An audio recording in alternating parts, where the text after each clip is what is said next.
America is home to 33 million small businesses, the beating heart of communities across the country. And proof that the American dream is still alive. This is a show about those dreamers and doers and the communities they serve. Their real life stories. Their struggles and successes. Their grit, determination, and passion. And the people who fight to keep their American dream alive. I'm Alfredo Ortiz. I'm Elaine Parker. And it's time for another episode of Main Street Matters, America's small business megaphone. Hello, and welcome to another episode of Main Street Matters, America's small business megaphone. I'm Toni Angelini with the Job Creators Network Foundation. Today, we're joined by Caroline Melear. Caroline is a resident fellow for finance, insurance, and trade policy at the R Street Institute and has been covering the MAHA movement extensively. Caroline joins us today to discuss why the government must stop subsidizing unhealthy foods to Americans. Thank you, Caroline. Thank you for being here. Thank you so much, Toni, for having me. I appreciate it. Absolutely. So tell us a little bit sort of about yourself and how it was that you came to start reporting on the Make America Healthy Again initiatives. Yeah, absolutely. So I work for the R Street Institute, and I am a fellow, as you said, in finance, insurance, and trade. So I focus quite a bit on federal financial policy, but also in the federal crop insurance program. And so through some of my research in the federal crop insurance program, I came to an understanding of how some of our federal government subsidy policy is really contributing to some of our health crises that we are experiencing in the United States. And you can certainly see that we are unique among Western countries in terms of some of our health issues that we're experiencing here. We also are unique in terms of some of our federal crop policies, as well as some of what we allow and what we ban. We are a little bit unique in those spaces. So I have come across some research. I've also done some of my own independent research that really kind of directly ties some of what we are subsidizing to our poorer health outcomes in the United States. I'm also a mom of 2 young children. So I'm personally invested in healthy, sustainable diets for children, for adults as well, certainly. But it's something that's also sort of a personal passion project for me. And so what I have found is, we have 1 in 5 U.S. children that are obese, which is just an absolute tragedy. And we can look at nearly any packaged product that you go to the grocery store. If you flip it over and look at the list of ingredients, you are going to find at least one thing that is federally subsidized. Most typically, you're going to see that as corn or soy. And so why is our federal government propping up these industries? It's a very kind of complex issue that certainly I'm happy to discuss more today. Sure. So I want to sort of take it in 2 different directions, and I'll start with the sort of the more personal. I'm a mom of older kids. I have my kids are in their 20s now, and I've talked about this before on this program, but it really wasn't until my son, who's now 23, when he was about to start eating solid food, that I paid any attention to labels really at all. And so I started looking at this food that, it's the baby food industry. I will give them credit, has come a long way in 23 years. But at the time, you had a handful of major labels, that were all marketing to young parents across the country. And when you looked at what was in them, it was junk. And it was, I'll never forget like pureed sweet potatoes, where it was like a little bit of potato and high fructose corn syrup and like all the things. And so I read a book called Super Baby Food back then. And every time I bring this up, I mean to look up the author to see like where they're at today, because it changed my life. And it changed, I think, the trajectory of the health of my children as well. So that was a long time ago. And I started making my own baby food because there was nothing on the market at the time that really was going to be able to set a foundation for my children to have a healthy, normal relationship with food. And so here we are all these years later, and it's almost like adults are finally checking into the fact that we are also consuming, absolutely terrible products, and products, to your point, that, the reason that America has the statistics that we have is because we allow things in our food that they don't allow in other countries. And so how is the federal government subsidizing that? Like, where, obviously, in politics, in government, it's usually about the money and the control. And so I'm gonna go out on a limb and guess that that's got something to at play here. But where are our tax dollars, detrimental to our food supply? Yeah.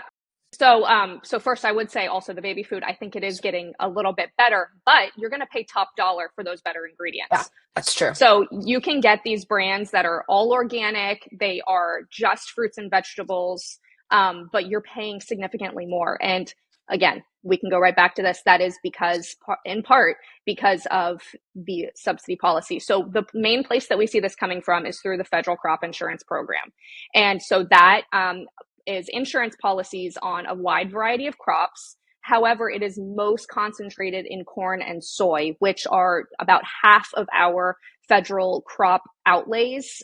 Financial outlays go to those two crops. And that's at about $150 billion a year that we are subsidizing these crops. So obviously that is creating incentive structures where farmers want to plant these crops. They want to get into that business. And the crops are the insurance policies are done on an annual basis. So that is really tricky with crops, which some things are planted on a multi-year basis, right? Like they don't grow. They're not annual crops. Some crops are perennial. Well, when your crop insurance is done on an annual basis, then that disincentivizes some of those other planting. So we have a really kind of entrenched and backward system. Certainly, there are a lot of special interests at play. There's a lot of lobbying at play as well that is keeping the focus on those two crops. But that is exactly why you see those products in nearly everything on our shelves, is because they are so artificially cheap because our tax dollars are paying for them. And so it's picking winners and losers completely, but it also makes it so much more difficult for new farmers to enter the marketplace, to build up a business. And it's disincentivizing any sort of sort of innovation or experimentation among farmers. They're getting a check, and in a way you can't blame them. They get kind of guaranteed money in a otherwise what would be kind of a risky business to enter. And so I do think that there is an argument that can be made that the federal crop insurance program does have a benefit. I just think the way that it is currently set up is a huge problem. And again, these are entrenched things. This is going back to FDR. This is when the federal crop insurance program was initially created. And it was to help farmers who were really financially struggling at the time.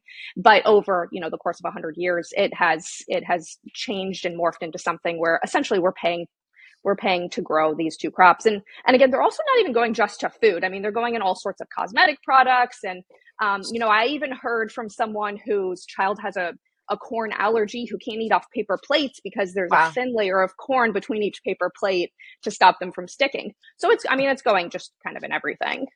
It's also in dog food. I had a conversation. I lost a dog to lymphoma a few years ago, and she was 5 years old, and the vet just could not get over the fact that at just 5 years old, she was seeing what she was seeing in my dog, and I wound up taking her to a specialist. It was quite the journey. But I spoke to a sort of a holistic vet who started explaining that, like humans, in America, we are seeing canine lymphoma is on the rise exponentially compared to other countries, because we use the soy and the corn and put it into our dog food, and dogs don't eat corn in the wild. It's not something that their bodies are used to processing. So it really is, it's everywhere. And there's I think a lot of people who are just completely unsuspecting because we want to go about our lives and eat the food and buy the, the dog food off the shelf because it's there, and sort of there was, I think, prior to what we're looking at now with the MAHA movement, there was a level of trust that I think that the people who are providing our food supply, kind of took for granted that it would always be there. But once the trust started to erode amongst the public, the American public, all of a sudden we're all asking questions about things. And so you see this, you saw RFK Jr. sort of base his presidential, platform on cleaning up our food supply and amongst other things, and removing some of the power and the authority that groups like Big Pharma have on our public policy. But it's incredible to me to see how many, especially moms, have been galvanized behind RFK Jr., who, as a personal figure, is probably not someone that a lot of young moms would really like aspire to emulate. But he has managed to harness this power of folks, and I'm curious. I'd like to hear what you think, but I'm super curious to see how much success he ultimately will be able to have within the machine of the government that he's now running. But what have you seen from your perspective? Sort of how has he motivated people in new ways, and is there hope to actually see some change in the next few years here? Yeah, I agree on all fronts there. I think obviously a lot of that trust was eroded. We saw that in the COVID era, Sure. so that's, if you want to look at some good things that came out of all of that, one of those is increased skepticism among the populace and people really taking a deeper look at things, especially those things facing their kids. So I like I said, I would consider myself part of what I think is kind of popularly called like the crunchy moms, or granola moms is another term. So I very much invested in health and wellness. And I think that you've seen a huge coalition, like you said, of moms who are now in that mode. And they're saying, what is going into my kids' food? What is at my kids' public school lunches? What are these ingredients in the yogurt that I'm putting in there? Is it just milk? No, it's certainly not just milk in your kid's yogurt with the cartoon character on it. There is a big coalition. And I think from our perspective, our Street Institute, we're a free market group. So we're all about limited effective government. And so from our perspective, what we really want to see happen, we don't want people to look to government as the solution, look to government as the problem. The real root of the issue here rests with the federal government, who has propped up these industries artificially. So instead of putting mandates on private business and kind of further entrenching the federal government into all of these systems, let's actually draw the federal government out of the system a little bit. You end up with all of these unintended consequences when you put down different mandates. So I think that you do see some of those health conscious individuals, moms, interested in, okay, well, let's ban corn syrup. Well, no, I'm not sure that that's really what we need to do. I think we need to disincentivize the artificial, use of corn syrup in products. And I certainly think we need to raise awareness as well. But, on the same hand, we have the FDA has been trying to raise awareness about eat less, move more for quite some time now. It's obviously not working. So we absolutely, we need to unwind a lot of these very entrenched programs. That is extremely difficult, as you alluded to. But what I will say is I think this is probably the best opportunity we may ever see to unwind a lot of what's going on. And you can see that as well with Elon and Department of Government Efficiency, and just sort of a broader idea, I think, of distrust and wanting less government in people's lives. I think that this is really our opportunity to make some really serious changes. There was also some encouraging comments over the weekend from Brooke Rollins. She is the Secretary of Agriculture, who said everything is on the table in terms of changes. And that included the federal crop insurance program subsidy, insurance premium subsidy. She said even that is on the table, which is that was a welcome comment and sort of an unexpected one as well. It's certainly good to hear. Yeah. To your point about the FDA, it's like Okay, so the federal government is subsidizing is basically like holding together the soy and corn crop industries, but and with federal dollars and this huge government bureaucracy to do it. But now we're going to use the FDA to educate people not to overconsume the products that were. I mean, it's just. I mean, when you start to like really think about the web of intricacies that is woven, I mean, it's enough to just make your mind explode. Right. And I think like, if we can remove some of the subsidies or like at least, let's spread them out among some different crops, right? I mean, fruits and vegetables are considered specialty crops. They're not covered under the standard federal crop insurance program.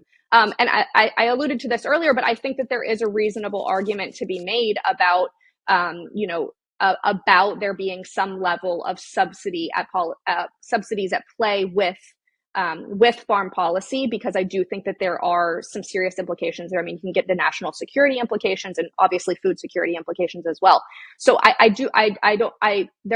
is an example actually from New Zealand where they completely cut off any subsidies and they're doing just fine, but they're obviously a very different case study than the United States. But I do think at least if we could diversify our basis for crops that we're subsidizing, that would at least increase the level of competition. You're not going to have still true competition in the marketplace, but it would, maybe some of those packaged products that are certainly not so good for you would be at a more even playing field on a price standpoint when people are shopping. I mean, people are shopping for price and they're doing that now more than ever. Sure. So you can't blame the consumer for going and trying to pick up something. They have kids at home and they have a budget that they have to meet. So and they don't even know that their tax dollars are going to make them less healthy. So you can't blame the consumer. What we really are saying is the federal government is the absolute root of the problem here. Absolutely. I watched a Netflix documentary a while ago on chickens. It was like you'll never eat a chicken again that's not organic after you watch it. And it was all about essentially how the federal government is also propping up sort of the poultry industry and those that are not being, held up by the federal subsidies. Every other chicken is owned by a certain fast food company. I mean, that was basically, the end of it. And the size of like the average chicken, 40 years ago used to weigh a couple of pounds, and now it's like quadruple because they keep them in the dark to get them to eat more. And I mean, it was absolutely unbelievable. And it really, it really opens your eyes to the fact that, like you referenced the free market before, we're not actually engaging in a free market, nutrition economy. We are consuming the products that ultimately the government wants us to. Same thing with sugar. Sugar is in things that it has no business. Like, why is there sugar in ketchup? Well, if you look it up, it's because there were some sugar lobbyists back in the 50s or 60s who decided that the sugar farmers needed to sell more product, and they went to some really big named companies and said, you should put this in everything and we'll give you some money if you do. So all these years later, we're now reaping, unfortunately, the consequences of all of that power and influence. And we have RFK now in DC who's trying to sort of like unwind it. I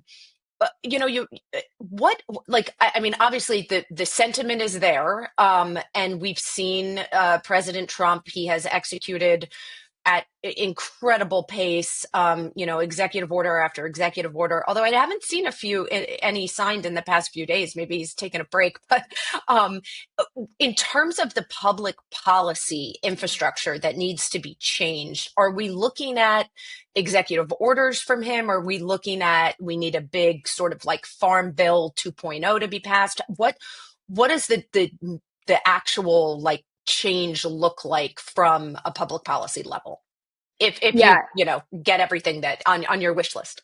Right. So ultimately Congress will have to act. And I think that is going to be true, for a whole host of different things, because we saw this with Trump. The first Trump administration signed a bunch of executive orders. They're immediately unwound. Biden signed a bunch of executive orders. They're immediately unwound.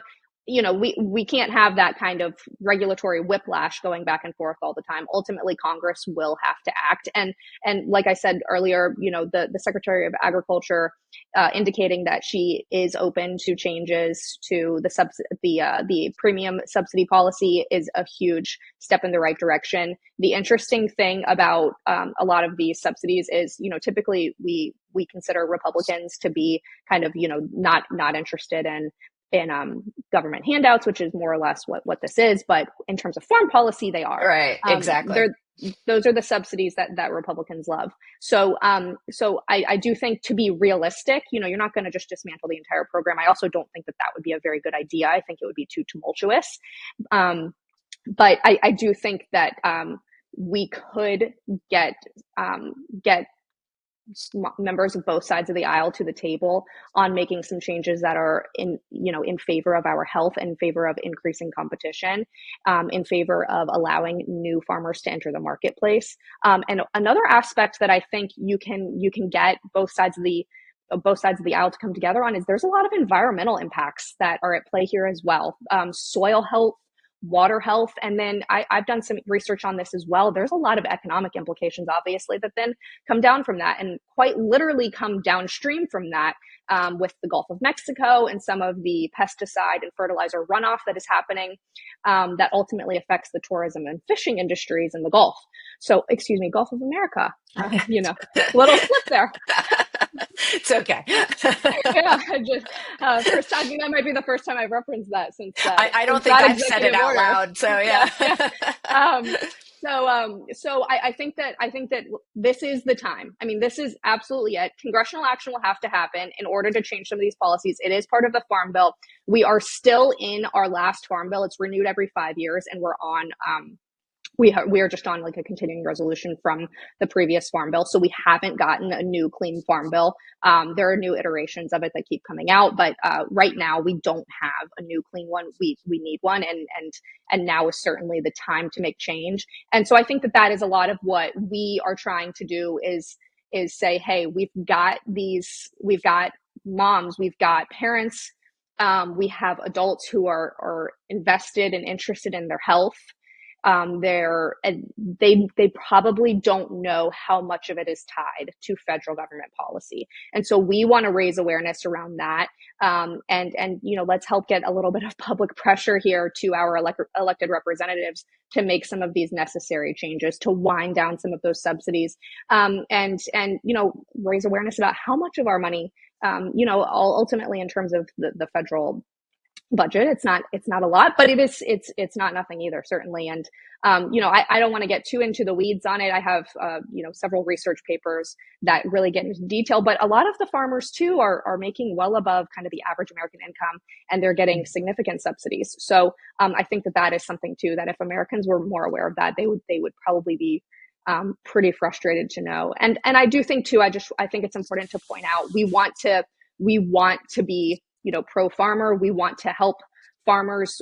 We know how important and vital they are to the American economy, to the American public. But we want to help increase competition. We want to help support them to do what is best for the nation, what is best for our health. And they are the ones who are being incentivized in a negative way. We want to incentivize them in a positive way. Yeah. And, it's also, there are plenty of opportunities, and there are other grants out there. So maybe, if the willingness is, if Doge, shows up to Brooke's office, we'll see if, how deep they really want to go with some of this. And I would imagine that just like anything else, there's waste, fraud, and abuse, with a program that expensive. It's just sort of a natural foregone conclusion that, every dollar is not necessarily being spent the right way. So if there are, to your point, if at least the subsidies are opened up to fruits and vegetables, there's a crazy concept. It will kind of balance the playing field a little bit. And the market may never actually be a true free market, supply and demand based, but at least it will be a little bit, sort of one step closer to reflecting what is right now a very strong will amongst the American public to clean up some of the food supply and the environment, like you said.